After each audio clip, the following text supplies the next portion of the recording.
Bom dia! Eu sou a Ju Varela e hoje está começando mais um Papo Iluminado aqui no Projeto Farol. E hoje a gente tem uma presença ilustre que vocês amam muito, que vocês já estavam acompanhando agora há pouco, que é o nosso querido, maravilhoso Wagner Borges. Tudo bom? Pessoal, bem, a Ju tá de nível hoje, aniversário dela. Parabéns, viu, Ju? Obrigada. Tá? Temos aqui na parte técnica um encosto que tá ali, que é o Eudes. O maravilhoso. Um Ju, encostão lindo. Que legal estar aqui de novo. A gente, no outro programa, nós falamos de formas mentais. E aí sobraram um monte de perguntas que a gente ficou de responder hoje. Exatamente. Então, se vocês têm dúvidas aí sobre os pensamentos de vocês, se vocês querem entender, né, o que vocês estão pensando, o que é verdade, o que não é verdade, o que vocês acreditam, então mandem aí as perguntas de vocês. Enquanto isso, a gente vai abrir as perguntas anteriores. É isso? E obrigada, gente. Deixa eu dar oi pro pessoal aí. Fabi, Nelson, obrigada. Raquel, Valéria, Fabiane, Cíntia, muito obrigada, gente. Desejo expansão da luz. Ai, amei, eu também desejo. Obrigada, gente. Então vamos lá. Deixa eu ver, Wagner, vamos ver o que temos de pergunta aqui. Tem muitos elogios, na verdade. Falando que o café não tira o sono. Não, o café, hoje o que a gente comentou, o café tira o sono para a maioria das pessoas. Vai ter sempre alguém fora dessa média que pode tomar café e dormir profundo, mas na média, por causa da cafeína, ela é altamente estimulante. Agora, vai ter uma pessoa ou outra que não dá efeito nenhum, mas para a média das pessoas, sim. Entendi, é isso. Aí tem um pessoal falando isso. Tem um pessoal falando que só lembra dos últimos segundos das saídas do corpo, depois tudo apaga. Sim, tudo esquece. Porque às vezes o cérebro, Ju, não consegue segurar a informação passada em outro plano. Se a gente esquece uma coisa, às vezes, que rolou aqui, que o cérebro registrou, imagina algo que estava fora, na hora que você encaixa, em segundos, o padrão cerebral se impõe e vai ficando uma coisa nevoada e some a memória.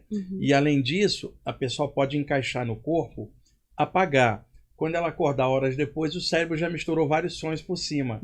Aí não vai dar para separar. Se a pessoa entrar no corpo e abrir os olhos na hora, ela consegue registrar melhor.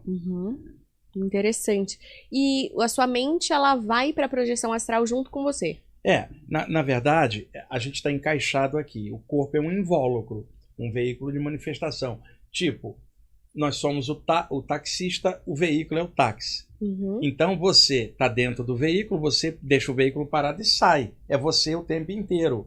A própria mente que estava dentro agora fora. Não tem como você ir e a mente ficar no corpo. Senão, na hora da morte, nós estávamos lascados. O corpo espiritual vai para lá e a mente viraria cadáver. Então, a mente e o sentir estão dentro do espírito. Exato, sempre. Na verdade... O corpo que seria o externo. Na verdade, o corpo não pensa e não tem emoção. Quem tem é a consciência, ou espírito, que se manifesta através do corpo. Se a pessoa vai para fora, o corpo só fica com as funções vegetativas de manutenção da vida. Pensamento e emoção sempre fazem parte do teu campo energético espiritual. Interessante isso, né? E uma coisa que eu acho, uma pergunta assim, por exemplo, muitas vezes você tá ao lado de uma pessoa e você capta pensamentos que não são seus. Sim. Eu acho isso interessante de falar. Porque muitas vezes a gente não dá bola, não acredita em algum pensamento. E 2, porque às vezes a gente se culpa, se julga, se critica por isso, e eu acho que a gente acaba criando mais acesso a baixar a frequência, enfim, por acreditar nesses pensamentos. Tem alguma dica que a gente possa... O que a gente pode acreditar? Tá, olha só. Às vezes, você tá ali à toa, lembrou de alguém. Passa um segundo, toca o celular e a pessoa. Isso. Porque para ela ligar para você, ela pensou em você. Então, há uma espécie de comunicação telepática inconsciente. Você tá esperando o elevador no andar. Lembra de alguém que você não vê há um tempão. Quando abre a porta, é aquela pessoa que você não via há meses. Quer dizer, algumas formas de contato não passam pelos 5 sentidos convencionais. Mente a mente ou energeticamente. E também o lado de sentimentos.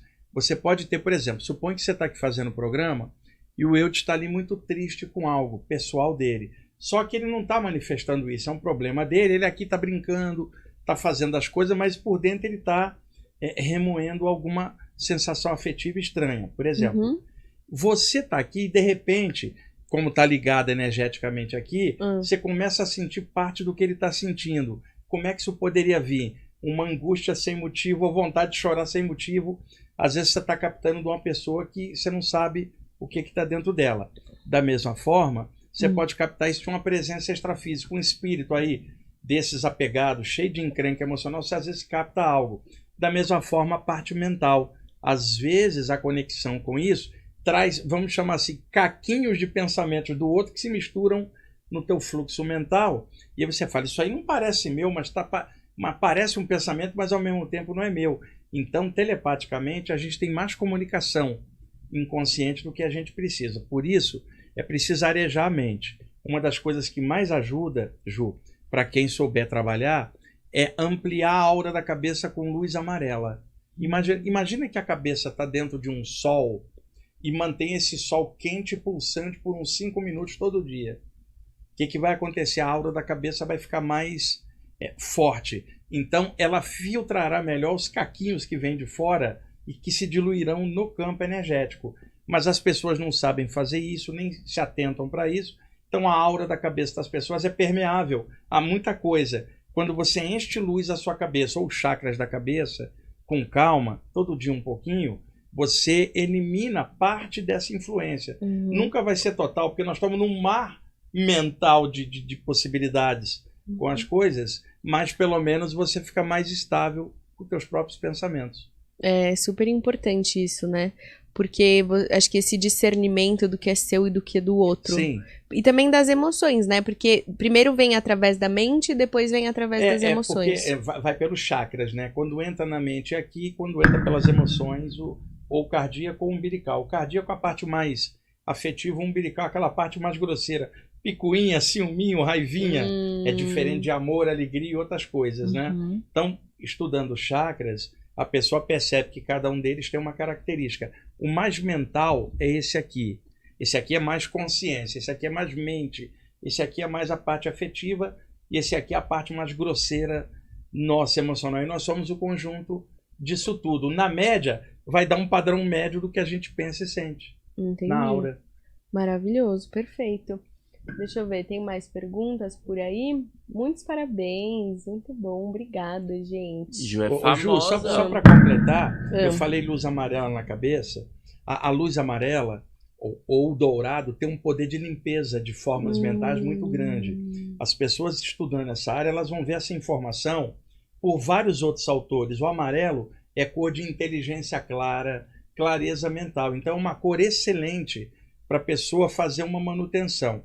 Muita gente cita, faz uma luz violeta. Isso num poder de transmutação. Mas o que eu estou falando não é isso. O que eu estou falando é um exercício médio, fazer todo dia um pouco para fortalecer a aura da cabeça, assim como alguém que faz musculatura fortalece a musculatura. Então o amarelo é ideal para isso. Maravilhoso, porque é muito louco o quanto que você, se você se distrai um pouco, você já está em pensamentos que não são seus, né? E outra coisa, muito do que a gente pensa, na verdade, não é pensamento, nós estamos sendo pensados por essa massa mental. E outra coisa, eu chamo de tsunami psíquico.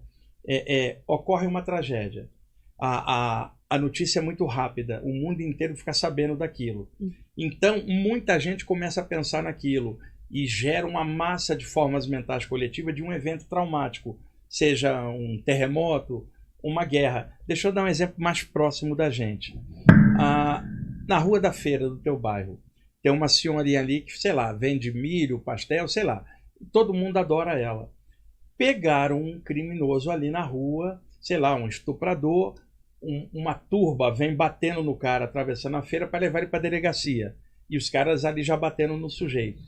E aí todo mundo na feira, bate, bate, bate. Aquela senhorinha incapaz de fazer o mal para alguém, por osmose mental, acaba captando, daqui a pouco, sem nem pensar, ela tá, bate, bate, automaticamente a mente dela estava passiva e a massa mental interpenetrou a dela. Então, é igual um maremoto, vem aquela onda enorme. Quem é que sobrevive? Quem ficar acima dele ou por baixo, porque senão vai receber a pancada. Então, um mergulhador, está tendo um maremoto, o mergulhador não vai ser afetado lá embaixo, por exemplo. Então, ou o surfista por cima daquilo. Agora, quem tiver no raio de ação do impacto da água vai sofrer. Então, existem maremotos psíquicos de formas mentais. Sabe quando, Ju? Quando morre um astro popular de alguma área. Fica todo mundo naquilo, e aí você entra, fica vendo a televisão. Às vezes você nem era fã daquela personalidade, se dá uma vontade de chorar por osmose, captando o sofrimento de outros que adoravam aquele artista. Um tsunami de formas mentais. Não, e eu acho muito doido como um artista ele toma uma proporção de mais importante que todos os outros seres humanos, né? É até normal, são referências no esporte, na música, na arte. Existe isso.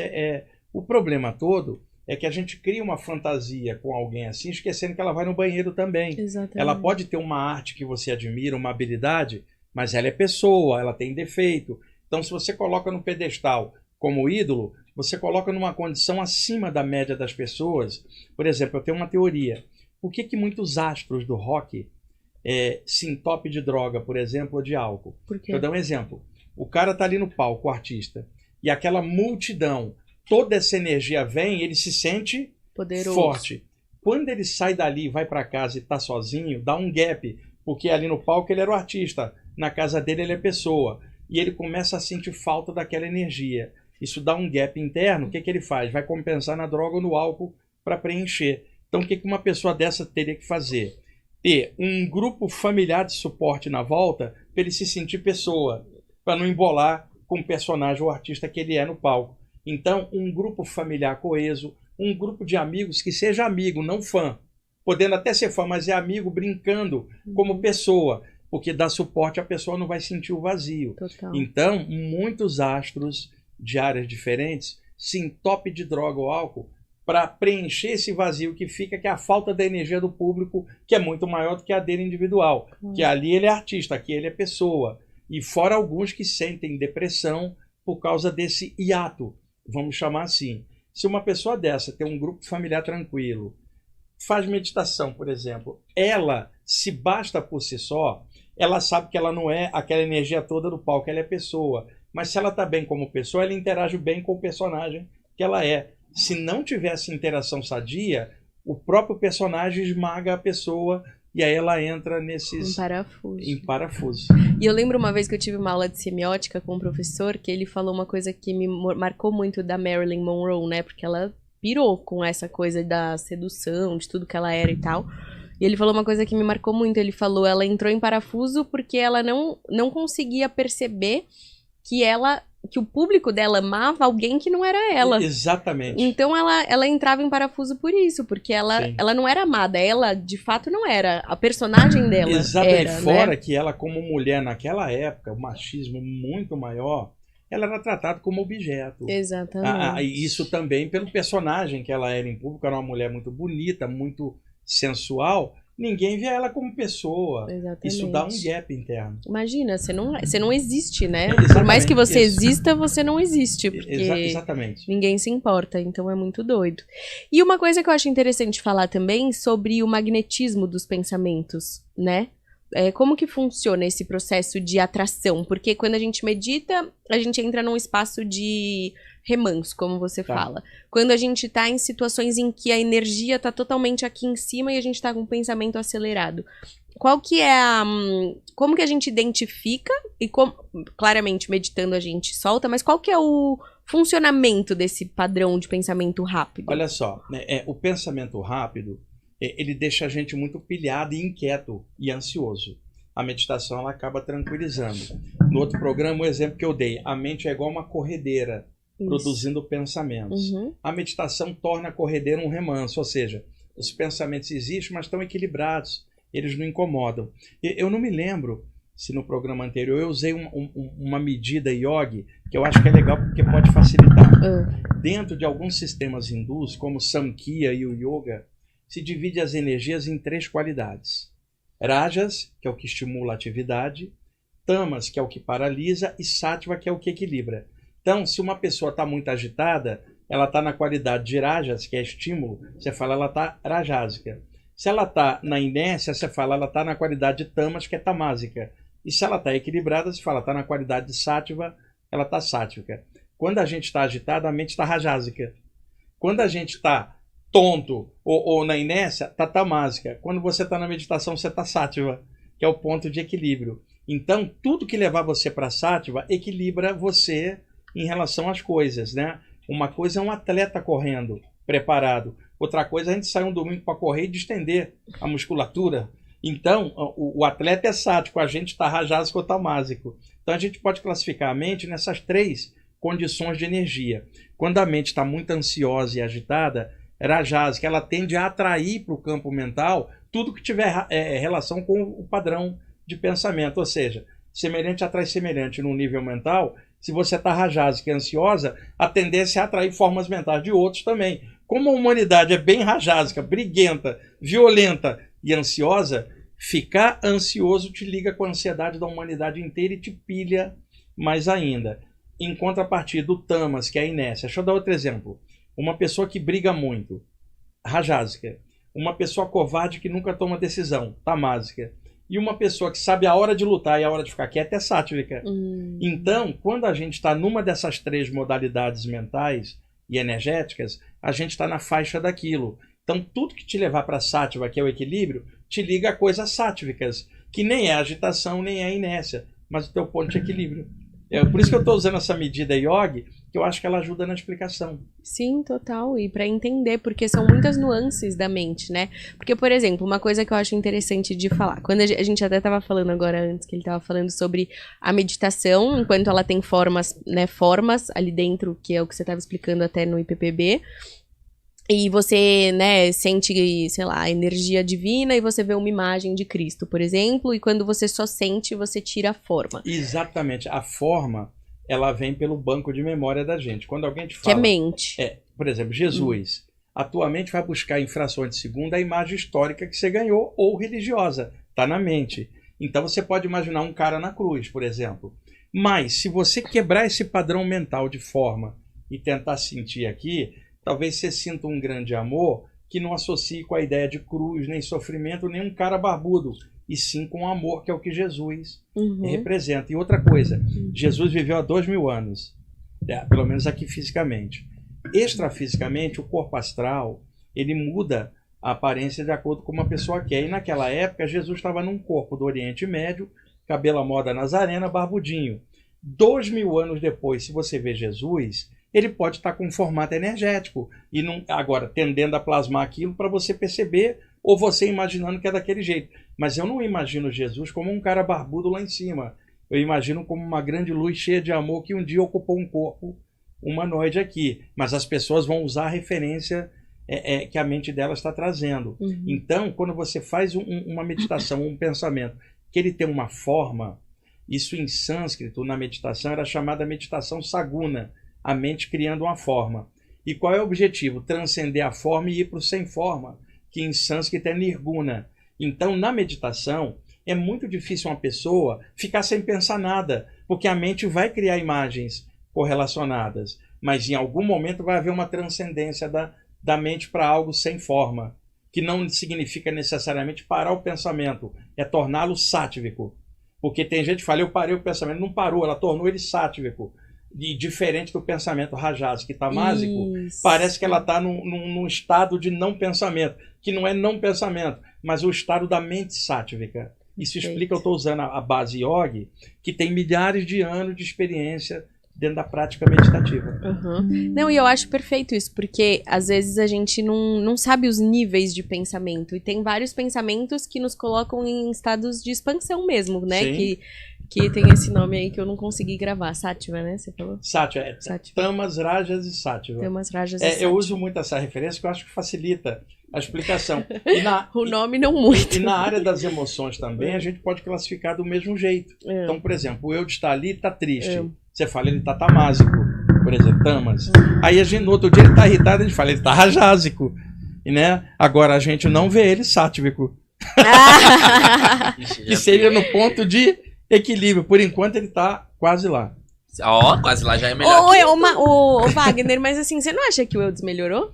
Depois que ele começou a fazer os programas com a gente, ele melhorou. Melhorou, não melhorou? Bastante. Você não sente que a energia dele deu um up? E outra coisa, viu, Eudes? Ele tá lá fazendo um show dele. Ele é genial na comédia. Ele faz não é?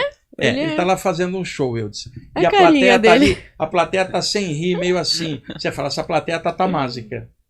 De repente, você faz uma piada polêmica e a plateia fica irritada, tá rajásica. E uma plateia sática, tá rindo. A gente pode usar isso pra tudo. Qual que é que eu gosto? Sática. Isso. É isso. E outra, Tatuar, o Eudes tá com uma namoradinha. Tá com outra? Não, vamos lá. Ele tá com a namoradinha. É um exemplo. Por exemplo. Te entreguei aqui ao vivo. Olha só, Ju. Ele tá com a namoradinha. E aí, aquele dia, ele tá muito ansioso, cansado e foi rápido demais. Ele tava rajásico. No outro dia, ele tava, sei lá, cansado e falhou. Tava tamásico. E no outro dia, ele foi... Tava tranquilo, tomou banho, se alimentou direito. Banho? Toma banho é essencial, né? Aí ele falou, hoje eu tô sático, hoje eu tô bom pra fazer... Vou transcender.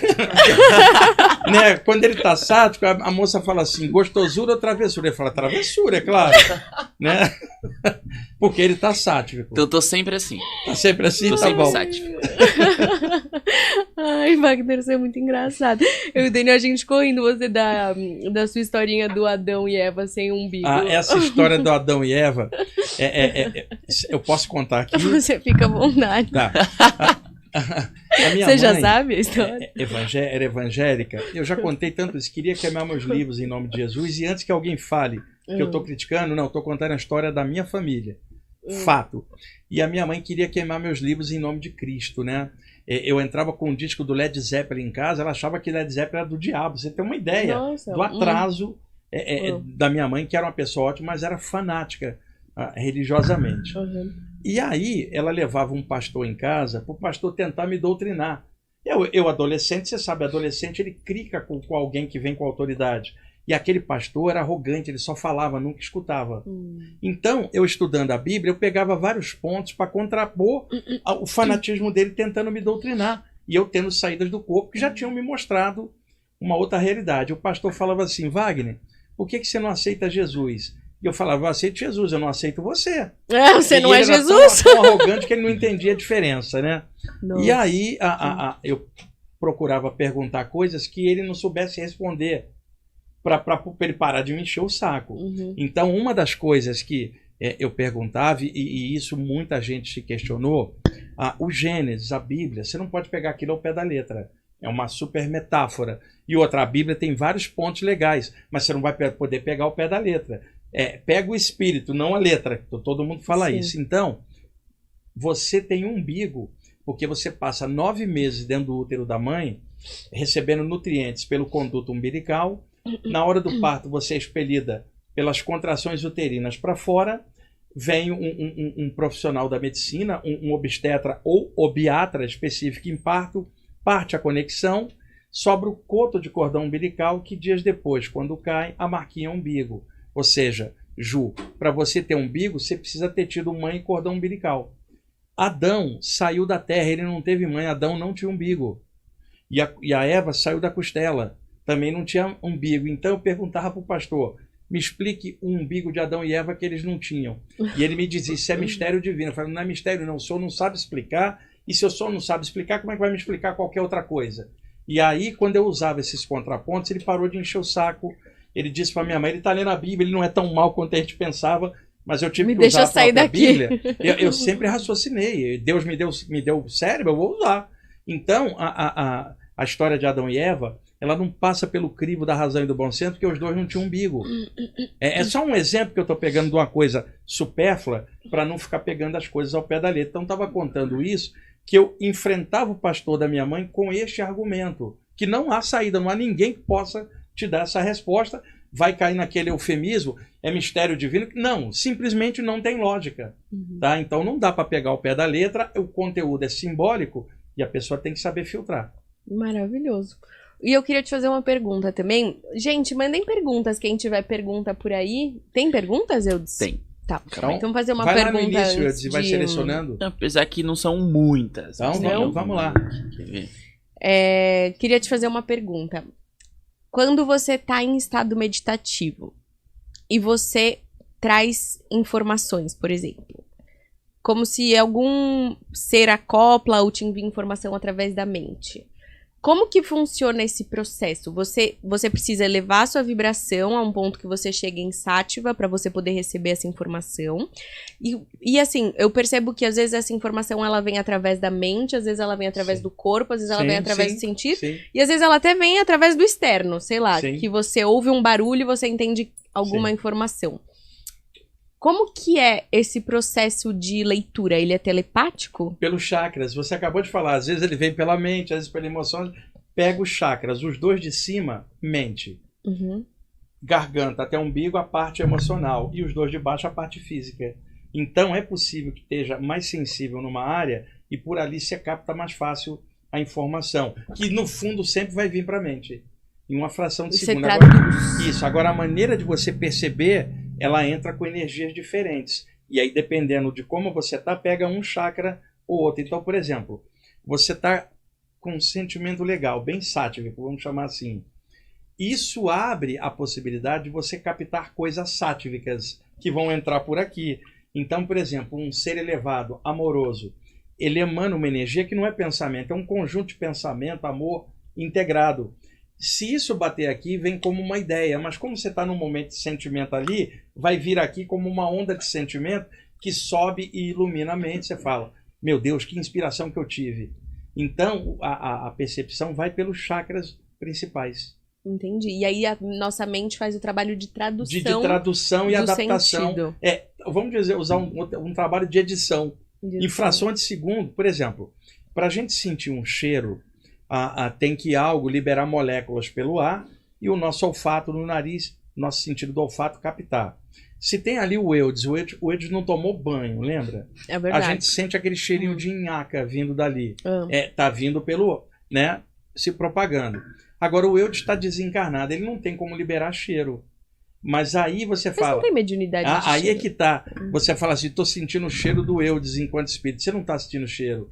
O corpo astral não pode emanar moléculas de odor. Mas o que acontece? Ele tem um campo energético que é a vibração total dele média. Então, por passar uma vida inteira no corpo, mentalmente ele cria a atmosfera como se fosse o corpo, ainda mais um espírito mais apegado. Quando ele chega perto de você e há um contato energético, vai parecer para você que é um cheiro. Não é exatamente um cheiro, mas a maneira como você captou a presença dele. Porque muita gente fala, sentir um cheiro. Você não vai sentir um cheiro de algo que não está no plano físico liberando moléculas. Porém, espíritos têm atmosfera. Por exemplo, o Marcos que está ali, ele usou um perfume a vida inteira. E então, ele está desencarnado, a mente dele, com a identidade ainda de Marcos, tem a ideia do perfume, que já não é um cheiro, mas está permeado por aquilo. O Marcos chega e fala, estou sentindo o cheiro do perfume. Não é um cheiro. A atmosfera dele contém aquela ideia. Aquilo bate em você, você percebe desse jeito. Entendi.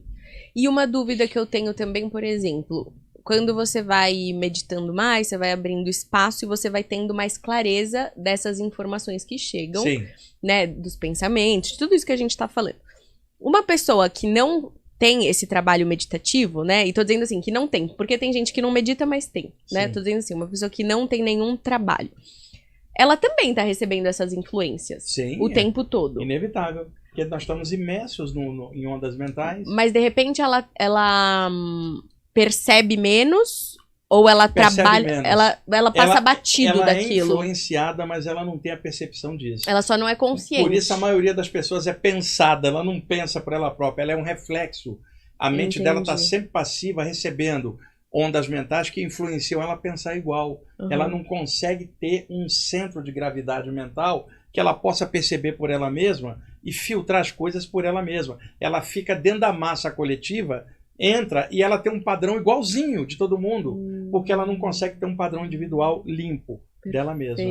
E a gente vê a humanidade como está. Você observa, dá trabalho pensar. É isso. Então, é mais fácil ficar mais passivo e ir funcionando de acordo com a maioria, né? E vai indo, vai levando igual boiada que vai sendo conduzida. E ainda defende com unhas e dentes. Exatamente, as grandes massas de população, isso sempre foi assim ao longo da história, são muito manipuladas de diversas formas. Quando a pessoa começa a despertar, botar a mente um pouquinho para fora, fala, peraí, a minha opinião é outra, não é desse jeito, assim assado, eu estou pensando por mim mesmo. Finalmente ela deu um upgrade na mente dela. Por isso, né, meditar e refletir é importante. Né? E clarear, meditar não é sentar de pernas cruzadas ou ir para o Himalaia, não. Meditar é um padrão mental de você ficar sátvica, em equilíbrio. Como durante milênios os yogis da Índia falavam de meditação, se eu chegar ali na rua e falar com um transeunte, vamos meditar, ele fala, você mexe com essas coisas da Índia, ficou meio que estratificado, e não é isso. A mente, Ju, não é oriental ou ocidental, é a mente. Então, meditar é algo do ser humano, de acalmar e deixar a mente tranquila. E existem formas de meditação não yogis. A meditação taoísta, vinda da China, a meditação desenvolvida por grupos ocultistas no Ocidente, ou grupos de mentalização. Então, existem várias formas da pessoa se sentir bem. Ela precisa achar alguma coisa que deixe ela com a mente mais tranquila. Agora, mergulhar para dentro de si mesmo não é fácil. Porque ao mergulhar é o universo de dentro. Como você leva a atenção para o universo de fora, você desconhece você mesmo por dentro. Então é igual fazer a ronda sozinho. E é um perigo você estar sozinho dentro de você mesmo. Vai encontrar cada coisa que você não queria, mas tá. Todos nós somos assim. Fala, pô, esse pensamento estranho. Essa mágoa aqui, eu não quero, mas ela está ali. Então você começa a observar coisas que você antes não observava. E aí, naturalmente, vem a necessidade de trabalhar essas coisas. Sim. Então, a palavra sátiva, de novo, equilíbrio, é o fundamental. E uma pessoa chegou do trabalho, que exige atenção, normal. Chegou em casa, se ela liga a televisão, mergulha no noticiário, ela não dá um tempo da mente dela ficar mais tranquila. Né? Vai tomar banho, a mente fica pilhada. Está comendo, está no celular, está lá. Ela não consegue, ela não tirou um tempinho. Ou para ler algo diferente, ou para ficar quietinho. Quando ela fecha os olhos é só para dormir. E quando ela dorme, a mente fica repetindo os padrões mentais da vigília, que é a única referência. Então, meditação tinha que ser ensinada no jardim de infância, para que a humanidade tranquilamente fosse crescendo, já percebendo, isto não é uma religião, não é misticismo, isto é uma condição da mente. E da onde que surgiu esse preconceito? Porque meditar é respirar, é se observar, é silenciar, é pausar, é pensar. Por que criou esse misticismo, esse preconceito? Os sentidos da gente levam a atenção para fora, para o meio externo. Para isso a gente está aqui na Terra. Então, se a gente fica pilhado só em tudo de fora, não vai haver espaço para a pessoa mergulhar. Porque quando ela fecha os olhos, a mente continua pensando para fora. Isso. E é esse o problema. Então, quando você falava os yogis antigos, não era gente que vivia em sociedade, era o pessoal que se retirava num templo, num ashram, ou na natureza, para poder não ser tão estimulado fora, para poder ter a calma de mergulhar para dentro. Já hoje o yoga moderno, por exemplo, e em muitas partes o yoga só fica na postura física, que é o Hatha Yoga, às vezes não contempla uma coisa mais mental, nem os chakras, às vezes o yoga hoje considera ficar só parecendo um aeróbico oriental, muito bom para o corpo físico, mas nem tanto para a mente, né? Então tem que pegar os clássicos da antiguidade e mergulhar neles, porque os professores de yoga modernos hoje focam mais na parte física. Não é que está errado, isso também é necessário, mas a mente é prioritária, porque você pode ficar na posição física que você for, a musculatura está solta e tal, só que a mente pode estar tensa, rajásica. Então, o lance todo é o que leva você para o equilíbrio. Nas artes marciais chinesas, tem o Tai Chi Chuan, que não é para batalha, é para autoequilíbrio. Então, Chi é a força vital, Chuan são os movimentos. Calmos e tranquilos. Então, uma pessoa com muita ansiedade, o Tai Chi Chuan pode ajudar. Você vai aqui no Parque da Aclimação de manhãzinha, ou na Pracinha da Liberdade, 6 da manhã, pessoas, homens e mulheres, japoneses ou chineses, fazendo Tai Chi com os movimentos tranquilos, às vezes no inverno, e suando pra caramba, porque toda a carga de tensão vai para fora. O Tai Chi Chuan é excelente para você acalmar a ansiedade. Agora, se eu chego na rua e falo para alguém, vamos fazer Tai Chi Chuan, o pessoal fala, eu sou cristão, não mexo com essas religiões. Isso não é uma religião. O Tai Chi não é religião, o Yoga também não é. Alguém pode fazer artes marciais e ser católico, ser evangélico, ser muçulmano, mas as pessoas não sabem disso. Alguém pode fazer Tai Chi Chuan, não precisa virar chinês, nem seguir uma doutrina chinesa. Ela pode continuar onde ela quer, mas está aprendendo um método de manipulação de energia que equilibra a ansiedade dela, deixa ela sátvica. E isso que você falou eu acho muito interessante, manipulação de energia. No fundo, nós somos energia. E autoconhecimento e meditação, a gente se conhece para poder se manipular. Porque qualquer coisa é energia em graus variados de densidade. O que acontece, como a gente viu, ela pode ser rajásica, tamásica ou sátvica. Quando você tem autoconhecimento disso, você vai tornar a tua energia mais sátvica. Por uma necessidade tua mesmo de ficar bem. Porque se você fica rajásico, você fica estressado, você fica tamásico, você fica na inércia. Letárgico. Por uma necessidade que você mesmo detecta, tu fala assim, eu não aguento mais essa agitação mental e não aguento mais essa inércia. Eu sei que eu tenho potencial e vou desenvolver um terceiro nível de equilíbrio sáttvico. E isso é necessidade básica que eu estou detectando agora e que antes eu não percebia. É perfeito, maravilhoso. E uma outra dúvida que eu tenho, outro dia uma pessoa me escreveu na internet falando sobre acoplamento e de você receber energias, né, e passar informação e tal. Quando você recebe essas informações, ele estava falando que a pessoa que recebe essas informações e passa essas informações, elas são mais assediadas espiritualmente. Você acha que isso é uma verdade? Porque eu fico pensando que uma pessoa que não trabalha, digamos assim, trazendo essas mensagens, ela tá com um nível energético, às vezes, que também atrai obsessores iguais. Não existe um ataque maior para alguém que traga mensagens. Fala é o seguinte, a maior forma de você ser atacado não é você trabalhar espiritualmente, é você ser ignorante. Porque então, isso que eu pensei. A humanidade, ela é auto-obsidiada. Isso. E nós fazemos parte da humanidade, eu não estou me tirando. Sim. Então, existe a auto-obsessão, que não precisa nem do obsessor de fora, dentro. Essa auto-obsessão é maior quanto mais você é ignorante. À medida que você vai ficando mais tranquilo, mais consciente, o que acontece? Você percebe esses fluxos mentais que você fala, isso aí não é legal, deixa eu equilibrar. Quando se fala que alguém que é mais sensível mexe com algo espiritual, é o seguinte, nesse planeta, com a humanidade do jeito que é, falar de algo espiritual é nadar contra a corrente, a maioria não aceita e não acredita. Então, há uma pressão contrária natural ao esclarecimento espiritual. E eu não estou falando de doutrina, eu estou falando de ideias não somente físicas, mas algo além. Então, se há essa pressão da própria família da gente e do meio, existe a pressão de desencarnados contra isso que você está fazendo. Não é que ela é mais do que no outro, é que ao colocar um conteúdo espiritual, você se expõe num meio que é totalmente contrário. Espíritos atrelados vão vir em cima. Mas eles já vão em cima por ignorância. Então, não é que você passa a ter mais ataques espirituais. É que ao colocar o contexto diante de um mundo que não acredita, a pressão vai vir. Isso é até esperado.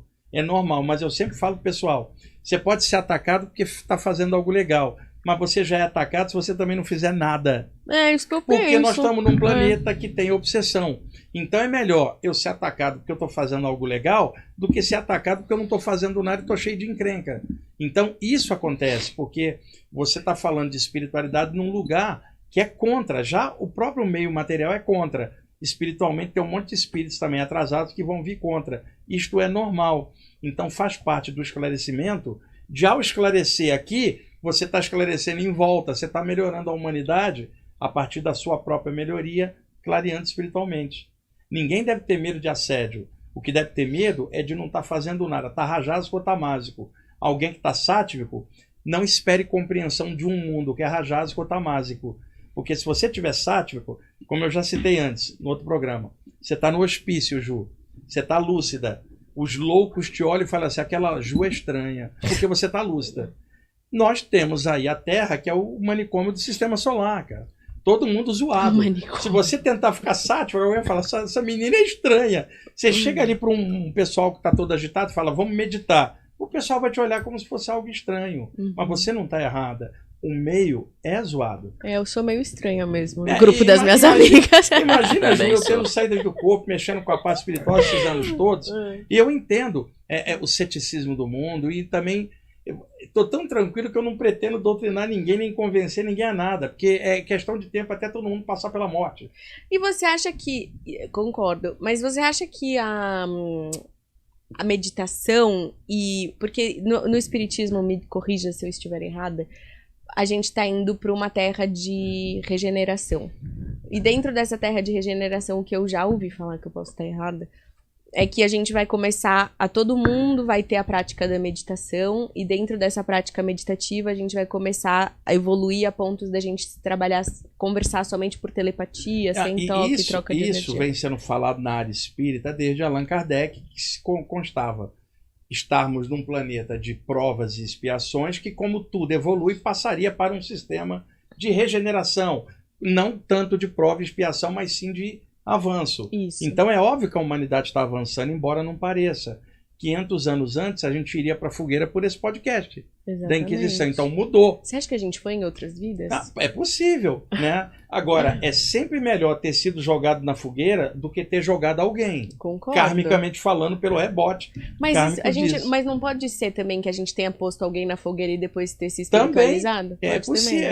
Tudo é possível, né? Agora, nós não somos uma maravilha. Hoje, imagina com menos experiência em outra vida, Ju. Então é assim, entre altos e baixos. Então, tá tudo evoluindo. O que eu não gosto é de colocar data e calendário nisso tudo. Eu acho que, eventualmente, a humanidade vai dar um upgrade. Mas eu não acho que isso é rápido do jeito que o pessoal está esperando, com data marcada no calendário. Acho que a gente não vê, né? E outra, tudo demanda tempo de evolução. Quem sabe daqui a 200 anos isso esteja acontecendo. Agora, não vai ser da noite para o dia que isso vai acontecer. E outra... mesmo que o planeta passasse por uma, sei lá, mudança energética, as pessoas aqui dentro, elas podem não mudar tanto. Deixa eu dar um exemplo paralelo. Supõe, Ju, que alguém falou assim, no dia tal, na hora tal, vai abrir um portal estelar que vai jogar uma nova onda de luz na Terra. Uma coisa superior. E aí você se prepara para essa abertura do portal. Ora, semelhante atrai semelhante. Você está ali tentando se abrir para algo maior. Há uma sintonia. Mas ali no mesmo lugar está uma pessoa cheia de ódio com o vizinho tentando se abrir. Ela não vai ter sintonia, mesmo que ela pense que tem. Então, não adianta abrir um portal lá fora se aqui dentro está fechado. Então, é questão de sintonia. Então, o que eu acho? Mesmo que não abrisse um portal lá fora, se você abrir o teu de dentro, já está feito. Porque se não abriu de fora, o teu já está. As pessoas estão sempre apostando em portal fora, nunca dentro. O que eu aconselho? Desenvolve. Eventos cósmicos acontecem, mas que o evento principal seja a abertura da tua consciência. Porque é nisso que está o upgrade, a regeneração. Não é no externo. Porque o que adianta o planeta mudar se a humanidade não mudar? Total. E um monte de gente falando de New Age, Nova Era, com velhos defeitos. Não mudou nada. Continua com defeito de outra vida. Que nova era é essa? Então, para mim, todo dia é recomeço. Sim. Todo dia é a hora de regeneração. Para quem já está consciente disso. Quem não está, todo dia é hora de expiação e dor. Porque não vê mais nada além disso. Então, mesmo aqui num plano denso, é possível ver coisas melhores. É isso que eu vou chamar de sátiva de novo. Eu estou aqui, mas vamos não estou mudar o nome da live hoje. Nem rajásico, nem sático. Eu tô, nem rajásico, nem tamásico. A visão sática, ela já te permite dar esse upgrade. Então, é isso que eu acho que é regeneração. Não é no sentido do planeta mudar para fazer a gente mudar. Né? É a gente mudar para mudar o planeta. Porque senão a gente inverte o valor. Não, e a quantidade de mestres que a gente já teve que evoluíram e estiveram em planos muito mais elevados. Aqui, né? Então... E outra, alguém fala assim, isso aqui é pesado, caras como Jesus, Buda e Krishna desceram nesse plano pesado e fizeram um monte de coisa legal. Então não é o plano, é o nível de consciência que é baixo. Melhorando isso, e essa melhoria, vou repetir, não é da noite para o dia, ela vai exigir trabalho, estudo, aprofundamento, vencer a si mesmo por dentro. E autocompaixão, eu acho. É autocompaixão que vai gerar compaixão para tudo.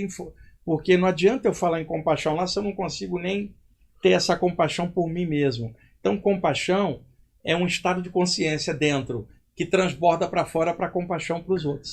Ai, é muito isso. E hoje, você sabe que eu estava meditando hoje, depois da yoga, e eu estava pensando sobre o amor, né? E o quanto a gente às vezes fica esperando o amor do externo. Sim.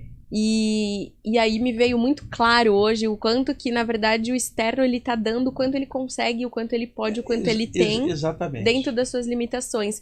E aí, na hora, me veio uma sensação de amor que vinha do divino, assim, de preenchimento muito forte. E falou assim, o amor de verdade é esse aqui. É esse aí. E aí eu fiquei toda arrepiada, porque é verdade. Às vezes a gente fica buscando fora e, na verdade, a gente fecha o olho. E eu me senti, assim, tão amada, tão preenchida, tão tão plena que eu falei, realmente, né? Que bom que a gente tem trocas e pessoas maravilhosas, mas o amor mesmo é aqui. Né? Isso vem de um ensinamento de Jesus. Amai-vos uns aos outros, mas ao Pai acima de tudo, que é esse amor. E sabe como é que era isso esotericamente?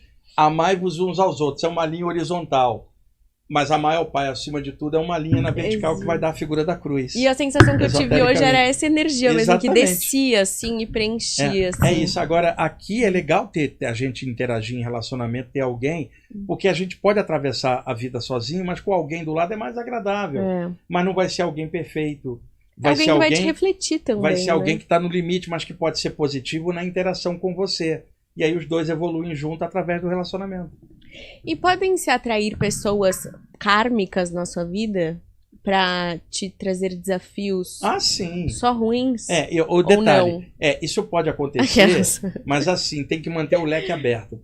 Por exemplo, alguém fala assim, meus relacionamentos dão tudo errado. Isso é karma de outra vida? Às vezes não. Porque você não tem como conhecer todo mundo para estar encontrando. Ainda mais que a população hoje é maior. Uma ou outra pode ser um esgotamento kármico. Mas às vezes o relacionamento não dá certo, é a primeira vez que você conheceu a pessoa. Simplesmente não deu. Até aí tem que ser admitido. Causa gera efeito, seja do passado ou seja atualmente. Então, por exemplo, o Eudes escolheu lá uma ficante dele, que ele estava contando aí outro dia para mim. Que ele gostou muito da moça, mas a moça estava cheia de complicação, que não era com ele. Se a moça assiste, ela já fez um link de todas as lives. Você mal começou um relacionamento, já vem com um BO, cara? Já tá trazendo encrenca, nem começou. As lives suas com a Selena com o Wagner. Se ela assistiu a todas as lives, ela sabe tudo que você pensa dela, né? Não, todo mundo sabe a minha vida toda, acho que eu tô me expondo muito aqui. Daqui a pouco a gente vai falar o nome dela, chamar ela pra cá. Desculpa, Wagner. Então, e aí a pessoa pode atrair alguém para um relacionamento e simplesmente não dá certo e não tem nada contra a vida. Como pode ser alguma coisa de antes. É que ficou meio que uma coisa cultural de que tudo vem de outra vida. Tudo é karma. Você imagina, você tá com Eu conheço o boy e já fico desesperada, Wagner. Então, karma. Você conhece o boy e já fica pensando... Será que é karma? Será que a energia dele é cinza, é branca, é bege? Não sei. Será que eu posso me envolver ou vai gerar encosto? E aquela entendeu? coisa, pra pegar alguém sático, tem que olhar pela clarividência e mapear o chakra. Deixa eu ver se Tipo vai valer a pena. O último que eu conheci, ele falou assim, eu vi umas coisas nas suas energias. Eu falei, ih, o que você viu? Sempre vai... alguém que mexe com isso, sempre que vê algo no outro, tem que entender que o ser humano é muito parecido. Você pode enxergar no outro e o outro pode enxergar algo em você. Porque a pessoa que vê sempre esquece que ela também tem deficiência. Mas ela foca na do outro. Eu conheci médios e clarividentes que viam tudo menos o defeito deles mesmos. É o mais comum, né? É o mais comum. E você fala, ele vê tudo. Às vezes não vê a si mesmo. Então o lance todo é sempre de equilíbrio. Tipo assim, a Ju tem defeito, mas eu também tenho. Né? E se der o meu defeito com o dela, vai dar encrenca. Agora, a Ju também tem qualidades. E eu também tenho qualidade. Se a gente somar a qualidade, diminui o defeito dos dois. Aí vai dar um relacionamento estável. Sático, que perfeito nunca vai ser, mas vai ser razoável. E nesse mundo, ter um relacionamento razoável é uma raridade. A tendência é... Ó, tristeza, a tendência hein, o relacionamento ou é rajásico ou é tamásico. Então, precisa entrar? Então, tem gente que tá sozinha e tá sátrica. Então. Agora, alguém sozinho na carência, ela tá tamásica. Aí Tô carente, tá carente, Ó, tá o carente. Eudes tá carente, ele tá tamásico. Aí, né? Seria bom se ele encontrasse uma parceira que equilibrasse junto com ele, mas isso não é fácil, né? E não tem uma receita para isso. É tentativa, acerto e erro, acerto e erro, né? E vai tirando agora. Ninguém deve depender do outro para ser feliz, porque a própria existência, o fato de estar aqui já torna feliz. Agora, se encontrar alguém para compartilhar isso, melhor. Ju, alguém está esperando a metade da laranja. Imagina, ela é metade, tem que esperar outra metade para completar e fazer um. Não era melhor os dois, cada um ser uma laranja inteira? Eu também e acho. somar? E fazer um porque sucão. se a outra pessoa vem com metade da laranja, ela vem com metade do amor, metade da inteligência, vai ser encrenca. As pessoas estão atrás da metade. Achou a metade, aí vai dar ruim ainda. E vai dar ruim. Ela tem que estar inteira e a pessoa inteira para juntos fazerem algo inteiro em conjunto. E você acredita, agora uma dúvida séria, assim, não que as outras não fossem, mas, por exemplo, você encontra uma outra pessoa, e aí você tá inteiro, a outra pessoa tá inteiro, cada um vive uma vida, né, paralela. Por quê? Porque quando eu tava casada, quando eu fechava o olho e eu via os nossos campos de energia, eu via uma coisa muito unida, como se fosse o mesmo campo de energia. Sim. Enquanto a gente estava passando pelo processo de separação, eu fui vendo o campo se afastando e os nossos guias cortando os fios. Sim. Até o último dia que eu tava fazendo aquele mantra que você passa lá, o Teyatá. Ah, aquele budista maravilhoso, é o Bekanze. Foi ele que me terminou meu relacionamento. Esse mantra é maravilhoso. Bekanze, Bekanze, Maha Bekanze. Acabou o mantra, cortou o último fio, aí eu comecei a chorar, eu falei, acabou. Foi assim, eu vi cortando o último fio. É foi que tipo no relacionamento, assim, por mais que possa não ter entendimento, há um acoplamento físico de energias aqui. Então, mas isso que eu queria te perguntar. Não era saudável. Não era saudável, porque ele está só no limite físico. Você fala, a energia nossa do corpo um do outro está engatada. Só que o pensamento e a emoção já não estavam... Um acoplamento ele teria 3 níveis, mental, emocional e físico. Um casal pode se dar bem sexualmente e emocionalmente não se dá bem. O outro casal pode se dar bem mentalmente, sexualmente não. São escalas. Então, mesmo um casal em processo de separação, pode haver acoplamento físico, mas não está havendo identidade de mente ou de emoção entre os dois. E aí está na hora de separar, porque só a parte física não segura relacionamento. Sim, mas o que eu fico pensando é, se eu tiver, porque eu tinha um relacionamento com muita dependência, se eu tivesse tido um relacionamento com menos dependência, espiritualmente no campo, ele estaria tão simbiótico? Ou não tem como dizer? Não tem como dizer, porque cada casal é de um jeito. Mas o fato de haver uma dependência sempre torna a tua aura menor do que a do outro, que vai ser maior para você. Na hora do encaixe, é igual uma criança dentro do colo da mãe. É sempre menor o campo dela. Agora, a criança cresceu, o campo dela já é de adulto. Então, quem tem maturidade e adultidade consciencial já não vai criar dependência com ninguém. Pode gostar, sentir falta e saudade, tudo isso é legal pra caramba. Mas a dependência, ela é complicada, porque você depende do outro para preencher você. Sim. E uma criança, ela tem o campo dela, ele é acoplado ao da mãe ainda? Ao da mãe, principalmente. Mas é o mesmo? É porque é fisiológico. Inicialmente, a energia é do pai e da mãe, mas a gestação é dentro da mãe. Então, o corpo físico da criança, nos primeiros dias, é totalmente a energia da mãe. Com o tempo e a interação com o pai, isso vai dividindo e se completando. Mas o corpo físico do bebê ficou 9 meses dentro do útero da mãe. Muito da energia da mãe está ali. Agora, o espírito que está encaixado já tinha pensamento e emoção antes, isso vai saindo à medida que a pessoa vai crescendo. Mas a criança, até pela dependência do mamar, do peito, ela está dependendo da energia da mãe por um tempo. Então fica mais acoplado ali, né? Mais acoplado. Agora, a ligação, às vezes, pode ser com o pai. À medida que a criança vai crescendo, ela se liga mais ao pai, às vezes, do que a mãe. Ou, às vezes, com a mãe, depende. Mas, fisicamente, a ligação com a mãe é maior nos primeiros meses. Entendi. Então, vamos ver se tem alguma pergunta. Olha lá, tem do cachorro preto albino. Vamos lá? Como que o cachorro é preto e albino? O cachorro... É o nosso dilema. Olha, ele é parceiro do Eudes, viu, o Ju? Ele é o cachorro preto albino, ele mora, acho que em Jundiaí ou em Campinas. E ele está sempre presente aí. É parceirão do Eudes, né, Eudes? É, nosso amigo. E ele botou esse nick maravilhoso. O cachorro preto albino, ele é preto e branco. É alvinegro. Preto albino, alvinegro. Eu não sei se ele é corintiano, santista, botafoguense ou Atlético Mineiro, que são os alvinegros. Cachorro preto a gente só responde se você responder pra gente. Brincadeira, vai. Professor, ao dar passes durante o trabalho espiritual, em alguns momentos pareço como se estivesse saindo da água para recuperar o fôlego. Isso está ligado à limpeza de energias densas e de cura? Pode ser 2 coisas. Pode estar ligado às energias densas da pessoa que ele está lidando, porque você está mexendo com a dor do outro, é possível. Ou segundo, ele pode estar gastando a própria energia dele, que seria um erro. Você tem que trabalhar captando e emanando. Igual o reiki, é a mesma coisa? Todas as práticas de energia, você capta e puxa, seja o passe, seja o reiki. O que, por exemplo, o médium passista puxa do mentor. O mentor, por sua vez, com o pensamento mais alto. Alguém na cura prânica trabalha a energia captando, circulando ou exteriorizando. O reiki é uma canalização. Então, o jorei da messiânica, cada um tem um jeito de passar. Mas se a pessoa usar a própria energia dela, ela vai cansar. Isso pode estar acontecendo. A outra possibilidade é que ela está mexendo com alguém que está tão carregada que ele está mexendo, quer dizer, o campo da pessoa mais duro vai exigir dele um pouco mais de esforço. Isso talvez dê a diferença, é uma das duas. E quando você faz esse passe, você não pega essa energia para você só transmite. Isso é o correto, você pegar e transmitir. Só que, na hora que você está passando energia, há um acoplamento áurico. Isso explica por que você sente o que a pessoa está sentindo, porque as energias misturaram. Então, o que se recomenda? Acabou de passar energia, dá um alto passe para cortar fios e ligações com a pessoa. O médico, depois da cirurgia, lava as mãos. Se acabou de passar para alguém, dá uma auto-energizada para tirar qualquer resquício que possa ter ficado para você ficar no seu normal. Perfeito, importante isso, eu sempre esqueço.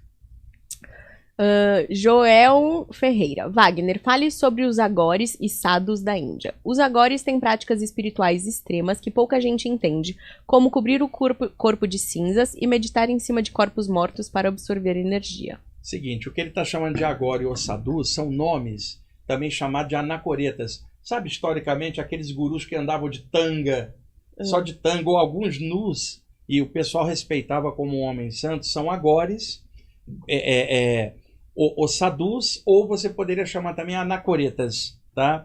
Alguns também eram chamados digambaras. Digambara significa vestido de ar. Você não tem nem roupa, está vestido de ar.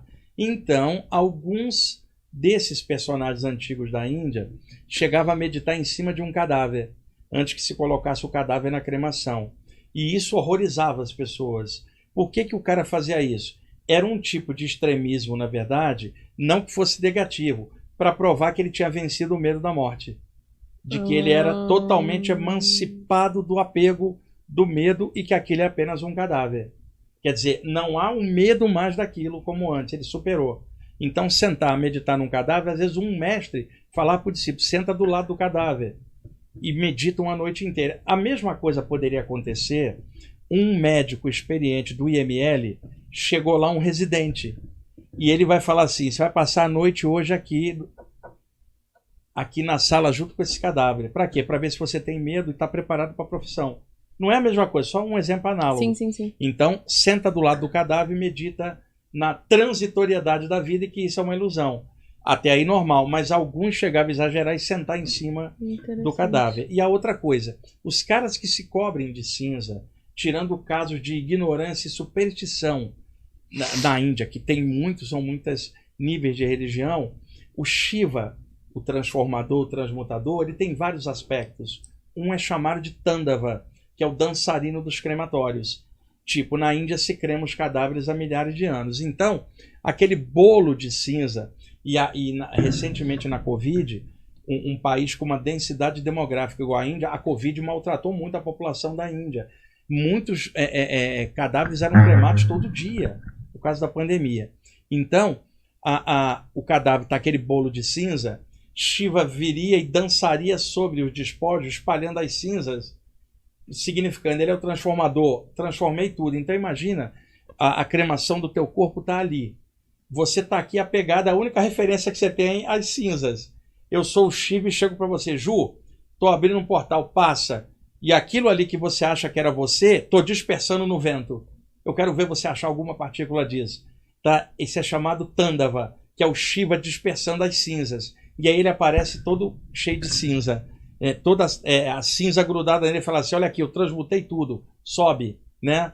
Então alguns desses anacoretas passavam a cinza para mostrar que eles não têm medo da morte, que eles são igual Shiva, eles dançam sobre os despojos.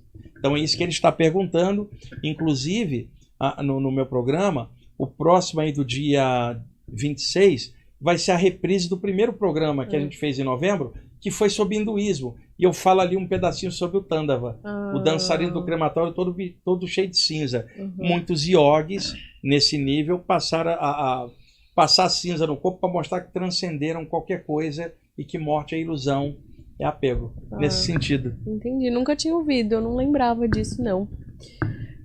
Tem mais alguma pergunta? Mais pra cima tem Olha, o Pierre Carlo está fazendo um comentário lindo ali. Lê ali. Observação. Wagner, o Eudes não está mais escutando. Não está mais escutando funk. Ele está ouvindo muito o álbum Fireball do glorioso grupo de Fireball rock. É um dos melhores álbuns do Deep Purple em 1970, virando para 71. Certo. É um dos clássicos dele, antes do Machine Head, que é talvez a principal obra, que tem Smoke in the Waters, que é um dos clássicos. Ele nem sabe do que eu tô falando, não, mas eu tô concordando. Mas tá concordando, né? E aí o Piercaro tá dizendo que você tá ouvindo o Deep Purple. Se você tá ouvindo, você tá sático, deu um upgrade. Tô ouvindo. Toca ele, MC da Leste, aí toca ele de MC da Leste. MC da Leste. Que é isso, MC da Leste? Nunca ouviu, Wagner? Nunca. E pretendo Cadê a nunca ouvir. cultura? Não, Cultura popular brasileira? Isso não é cultura. Eu acho que você vai ter que sentar aqui pra operar e aprender umas dicas que eu vou dar aí daqui a pouco. De jeito nenhum. Eu não quero ficar tamásico. Muito bom, gente. Então vamos lá, para responder a última pergunta que o Wagner também precisa ir. Então vamos lá, Grace. Wagner, como se libertar dos pensamentos de controle excessivos no relacionamento? Querer controlar para garantir que não será traída e etc. Grace, simplesmente com o discernimento que você não tem controle sobre nada, nem sobre si mesmo. Porque se os pensamentos vêm e você não consegue equilibrar, não há controle nem sobre você. Como é que vai controlar o outro? Do que a gente tem. Faz o meu curso Aquarela e Desbloqueio Criativo, que a gente Isso, aprende a desbloquear o controle. Desbloqueia o controle, que não é só para... É o controle. Às vezes, sobre as coisas pequenas do dia a dia, a pessoa não nota. Mas em relacionamento é muito comum. Isso vem, às vezes, do medo de ser traído. Às vezes a pessoa já foi traída antes, ela fica na defensiva, mas não tem uma cartilha para isso. É ela ir desenvolvendo. Agora, o principal é discernimento. Isto não faz bem para ninguém. Manter essa carga de controle, ainda mais se eu não controlo a mim, eu não vou conseguir controlar você. É uma ilusão, né? É uma ilusão. E outra, relacionamento é risco. Aqui na Terra não tem ninguém perfeito. Então, entre qualidade e defeito, observa a qualidade e tenta fazer o melhor possível. Mas não há uma técnica para isso e ninguém está... Olha, fazendo uma brincadeira, Ju, chifre é igual consórcio. Achei que você ia falar Shiva. Aí veio um chifre. Chifre é igual consórcio. Uma hora dessa, você pode ser contemplada. E outra coisa, outro dia o Eudes estava num relacionamento aí complicado. Olha lá, vamos lá. A cartilha do Eudes. O Eudes chegou para mim e falou assim, eu tô sentindo um negócio aqui na minha testa. É o chakra frontal abrindo. Eu falei, não, isso é um chifre, cara. Tá, você já com as pontinhas pra fora. Já tava com a pontinha pra fora. Ai, gente. Então é isso, né? Tem alguma... Quer mais responder mais uma? Pode ser, pode ter mais então uma. Vamos lá. Swami Prabhupada dizia: se você não controla nem a própria língua, o que acha que pode controlar? Verdade. Exato. Isso também Jesus também dizia, né? Falando sobre o que sai da boca do homem, né? É o grande problema. Grandes mestres ensinaram tudo. A gente não controla nem o que fala às vezes e depois se arrepende, né? Então, nós não temos controle sobre quase nada. Então, assim, desencana um pouco mais, fica mais sático, não fica muito em cima que é rajasco ou muito na inércia. Fica tranquilo, vai levando, nada aqui é perfeito. Eu acho que esse lugar de soltar o controle, que é o que eu realmente tento trabalhar, ele é um lugar de magia também, porque quando você solta o controle e você permite com que a vida haja, você começa a descobrir que a vida te traz experiências mais surpreendentes do que você estava achando que dentro do seu controle... Fica na fluência. E outra, quando você controla muito, você contrai energia, isso te cansa. Muito, o ciúme cansa a mente. E gasta a sua energia em vez de você pôr aonde você pode prosperar. Deixa você com a mente ácida.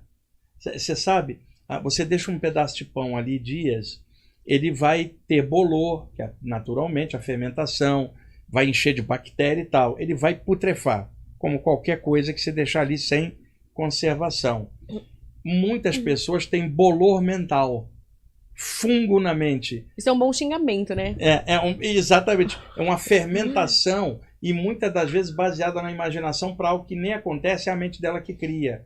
E aí ela começa a imaginar, eu acho que é isso, e às vezes não era isso. Então, uma fermentação mental. Ela está com fungo na mente, bolor mental. Isso pode acontecer qualquer um de nós em qualquer situação. Isso é importante de falar, né? Porque também você pega um pensamento que vai atraindo outro, quando você vê, tá tudo putrefando. E é essencial bom humor, né, Ju? Sem bom humor, não dá pra gente atravessar a vida como ela é tão complicada. Bom humor não é leviandade, como muita gente vai. Bom humor no sentido sadio. bacana como postura mental de enfrentar até as adversidades. Porque você tem duas opções, ou levar numa boa ou ficar de mau humor, ou levar leve ou, né, ramásico, tamásico, sático, rajásico. Preciso saber, Mariette Fracaroli, preciso saber porque sinto que algo salta do meu corpo quando estou quase a dormir. Isso aí é aquela sensação, Ju, que a pessoa está cochilando naquele estado alterado, o campo energético se solta um pouquinho e quando contrai dá a sensação que a pessoa está saltando, né? Aquele solavanco. Sim. Isso é por causa da soltura do corpo espiritual logo no início do sono, entre a vigília e o sono, naquele estado que a medicina chama de hipnagogia, que é um estado alterado. Por alguns instantes ela está fora da vigília, mas não está dormindo totalmente. O campo energético dela solta e contrai, ela faz assim, ó. Como se tivesse uma parte dela tentando ir, ela contrai. Sim. Isso é normal, todo mundo tem isso. Né? Outro dia eu tive uma projeção que eu levei uns choques, tudo bem que eu tava fazendo tratamento espiritual, mas uns choques assim, ó, parecia que era choque mesmo. Muito forte. Mas eu queria te fazer uma pergunta que eu lembro que um dia lá no IPPB você falou sobre um tipo de recepção de mensagem metalizada. Sim. E aí outro dia eu encontrei uma pessoa, e sabe aquela pessoa que você não tem muita afinidade? E eu encontrei com ela e ficou aquele clima meio estranho, e eu senti aqui, assim, tudo metalizado, uma energia diferente aí, muito esquisita, e eu não entendi aquilo, mas ficou um clima estranho e eu senti aqui tudo duro e uma sensação de metal. O que significa isso? É o seguinte, o chakra laríngeo, cada chakra tem chakras secundários, né? Então, por exemplo, palma da mão, pontas dos dedos, testa, têmporas, chakra laríngeo, lados do pescoço e mandíbulas. Tem um pequeno no queixo, um na língua, são chakras menores. Esses chakras mandibulares, que são mais aprofundados em estudos de cura prânica, eles causam uma tensão. Pessoas que têm bruxismo travam muito aqui. Uma das técnicas é dar autopasses todo dia um pouquinho nos chakras das mandíbulas. Então, às vezes, alguém está congestionado aqui e dá essa sensação metalizada na nossa boca. Tipo, a outra pessoa que estava com isso... A outra pessoa estava assim, você no acoplamento com ela por alguma coisa, você começou a sentir o que ela estava sentindo. Nossa, foi esquisitíssimo. Normalmente são chakras das mandíbulas dela. Tem que ver se ela tinha ido no dentista esses dias. Porque é possível aquele gosto metálico ser por algo. Vai que ela foi no dentista aquele dia, ficou um gosto diferente, aí você interpretou assim. Mas de qualquer forma, pega esses dois chakras aqui de baixo. Nossa, foi esquisitíssimo. Travou tudo aqui. Eu falei, o que é isso? Entendi, tá bom. Diga. Responde as duas últimas ali do Pierre Carlo. Então vamos lá, Pierre. Fracaroli, que sobrenome lindo. É da região de Veneza, na Itália, quase encostado à Áustria. Amei esse sobrenome. Quem é Fracaroli? Fracaroli é alguém que fez a pergunta ali em cima. Agora a pergunta debaixo dele. Será que o Yogananda tem conhecimento do Tales from Topographic Oceans do Yes? Sobe um pouquinho, Eudes. É quase um? Calma aí, tem que ir lá no seu. O Eudes está tamásico, ele comeu bola ali, viu? O Eudes está... Falou de relacionamento, ele fica assim. É quase um álbum. É o seguinte, esse álbum do Yes chama Tales from Topographic Ocean. O John Anderson, o vocalista, o Yes estava em 1973 numa turnê no Japão. E ele estava lendo o livro Autobiografia de um Yogi, do Paramahansa Yogananda. Ele se encantou, chamou o guitarrista Steve Hall e juntos elaboraram um épico que usasse as coisas do livro como referência.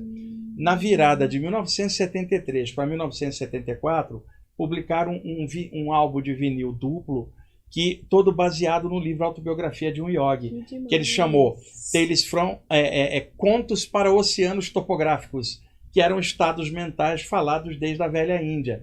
E aí ele está perguntando, será que o Yogananda sacou do lado de lá que o Yes fez um disco baseado no livro dele? Deve estar sabendo.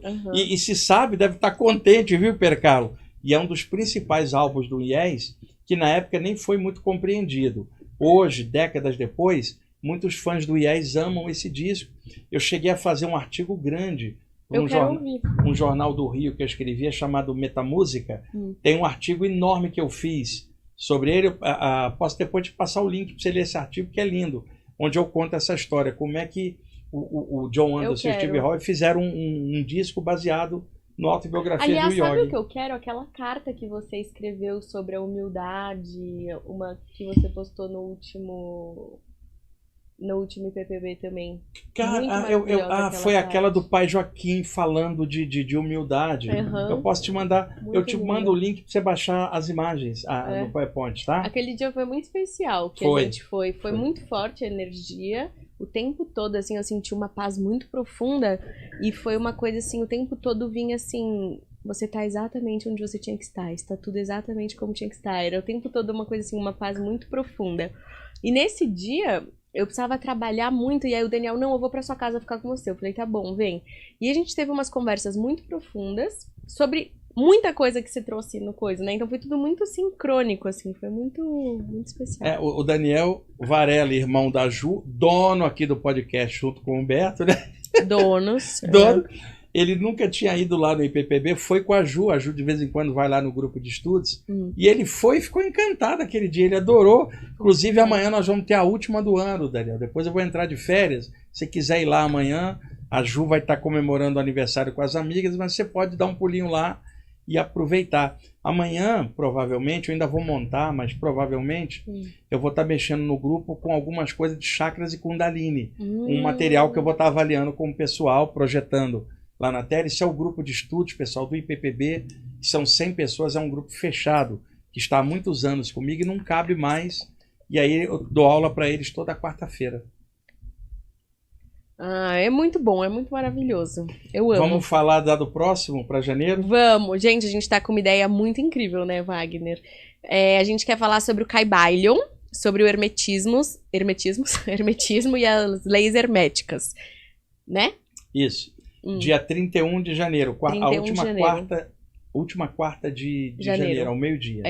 Gente, é muito incrível as leis herméticas, ela traz uma clareza muito grande sobre as leis da vida, né? Sim. Então, muitas coisas você entende, até pra fazer academia. Eu tava fazendo academia essa semana, e aí quando você entra na cadência de ritmo é muito fácil. Quando você sai do ritmo, você tem dificuldade, né? Eu falei pro Daniel, acho que isso é muito a lei do ritmo. Eu vou fazer o seguinte, Ju. Eu vou trazer no PowerPoint, aí peço pro Eudes projetar uns trechinhos lá do Kybalion, que aí eu vou mostrando. E o Kybalion tem toda uma história, ele tem um autor, porque tá ali a autoria 3 iniciados, para ficar naquela questão do triângulo antigo, que era um símbolo hermético, mas na verdade era um cara só, que era um americano, chamado William Walker Atkinson, que escreveu no final do século XIX o Kybalion.